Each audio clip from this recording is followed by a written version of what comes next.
neither China nor Russia were present or are present at this peace summit.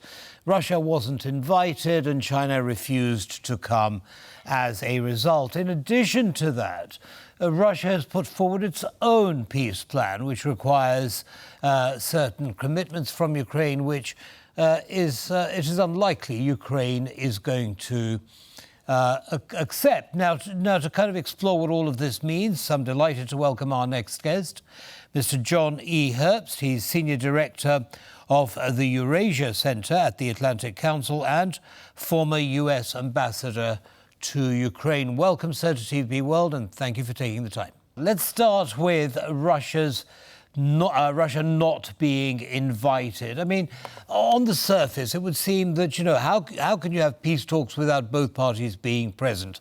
But clearly, President Zelensky managed to drum up enough support, over 100 countries and organizations to do that. So what was going on? What was the point of leaving Russia out, and why was it so popular around the world?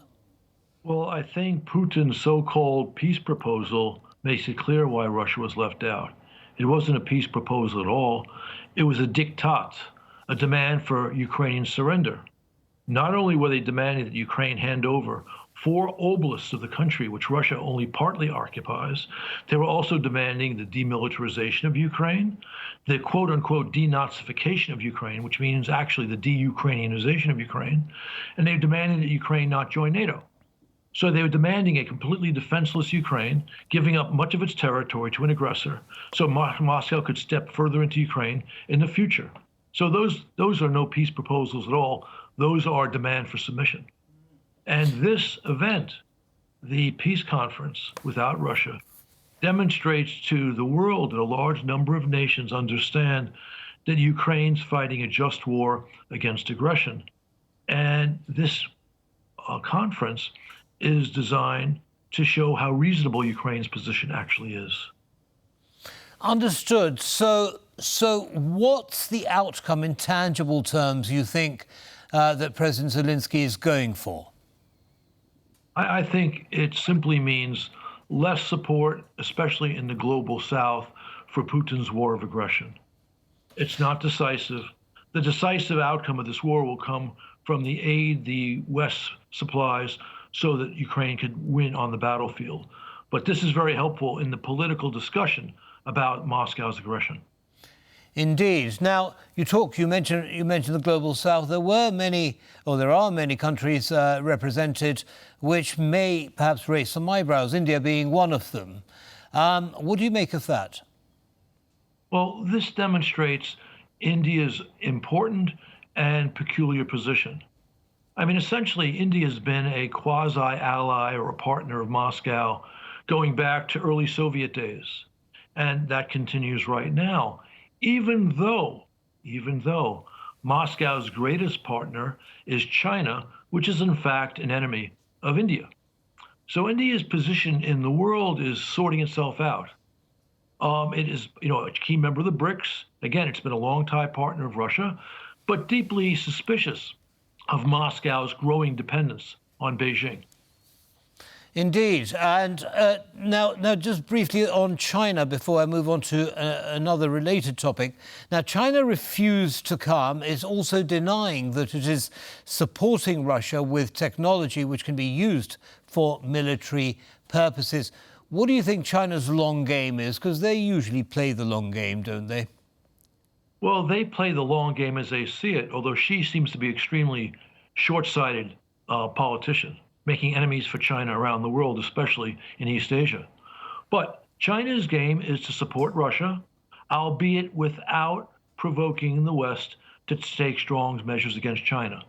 So it will send Russia anything it can send to help it in its war effort in Ukraine without triggering sanctions. So the Chinese have disappointed Moscow by not sending weapons, but they've been sending dual-use technology, which is essential to weapons.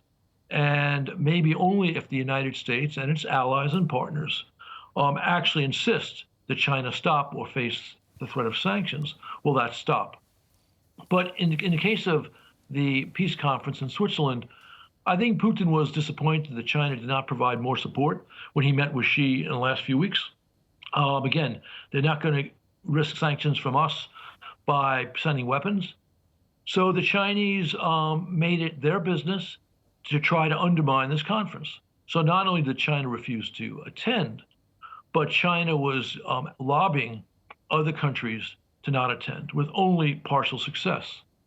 And China, of course, was trying to bully the EU members of the G7 from moving on the American initiative to collateralize with Russian frozen assets a loan of $50 billion to go to Ukraine, which the G7 approved just the last few days.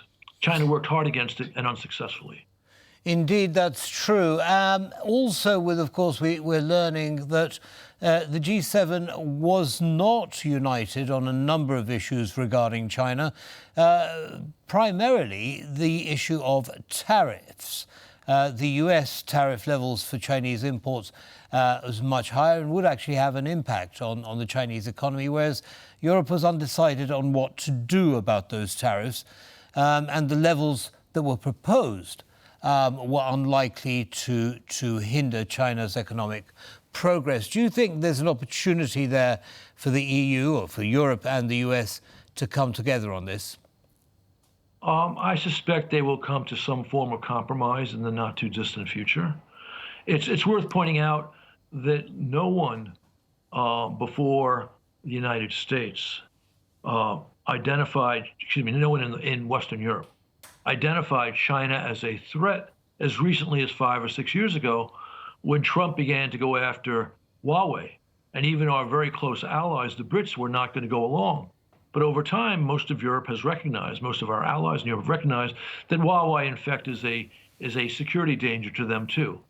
I suspect we'll see tougher European measures on tariffs with China, perhaps not as tough as the United States would like, but again, we're partners, we're allies, we'll reach a compromise. Indeed, Mr. Ambassador. Now, coming back to this peace summit, President Biden didn't attend. He sent instead Vice President Harris. Do you read anything into that? Not much. Vice President Harris is, after all, the second most powerful figure in the United States. Jake Sullivan, the National Security Advisor, is there. So the United States is demonstrating top management attention to this conference. And I think the Ukrainians understand that, even though they understandably as well would have preferred if Biden himself came. Right, OK. Now, going back to this, what you call a diktat by Russia, what do you think the thinking was behind Russia issuing that? Clearly, they knew it wasn't going to be acceptable, so why do it? I think it reflects the same blindness on the part of the strong man in the Kremlin, Putin, that drove him to make the tragic and deep mistake of invading Ukraine with a large force over 2 years ago. That was a massive blunder, a strategic defeat of historic proportions, and he's doubling down now, because it does make no sense for it to be issued, especially on the eve of the peace conference, because just underscores how reasonable Ukraine's position is and what an aggressor Moscow is. Right. Well, thank you very much, Ambassador, for breaking that down. And have a good day. We look forward to seeing you again shortly on TVP World. Goodbye. My pleasure.